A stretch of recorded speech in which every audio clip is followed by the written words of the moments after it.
Transportation is changing in Colorado. Billions of dollars in projects in the works right now to improve our roads and rails.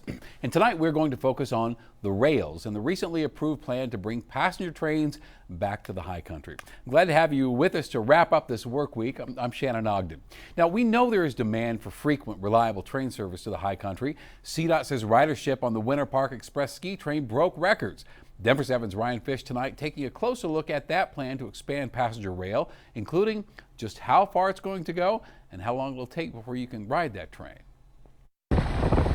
A trip up I-70 into the mountains can turn a dream ski day into a nightmare, and more mountain goers are opting to skip the drive. This season, the Winter Park Express train from Denver's Union Station saw ridership more than double. You feel better when you get to your destination. You're not stressed. Maybe you use the time to be productive. Jack Wheeler is president of the Colorado Rail Passenger Association. He says ridership is also chugging along because of cheaper tickets and expanded service this season, funded by a new congestion impact fee on Colorado's rental cars. We are at a nexus. Never before has there been so much support and momentum to introduce trains. Starting next year, 3 daily round trips from Denver to Granby year-round, with the hope of later extending service to Steamboat Springs and Craig.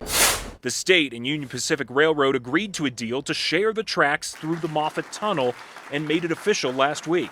In some really congested urban environments, it becomes very difficult for us to do passenger in combination with freight, but here it's a place that it looks like it's going to work out. Mountain Rail is expanding, but there's also a push to use existing tracks to revive passenger rail up and down the Front Range. Wheeler says the rental car fee is earmarked to get service rolling from Fort Collins to Denver, but the full project will need RTD board approval and a future ballot initiative. Still, he thinks we'll keep seeing forward progress. To think that it's been over 50 years since people have been able to travel up and down the Front Range on passenger trains is a sad statement. There really is a thirst and a desire for this kind of service, and we need to take advantage of that. At Union Station, Ryan Fish, Denver 7. Well, CDOT wants some input on what it should accomplish over the next decade. They are conducting telephone town halls as part of their 10-year plan.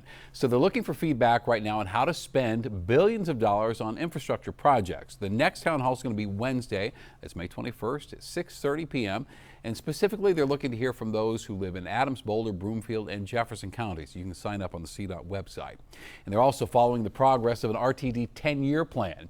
The governor signed a bill last week that will require the agency to draft one of those by September of next year.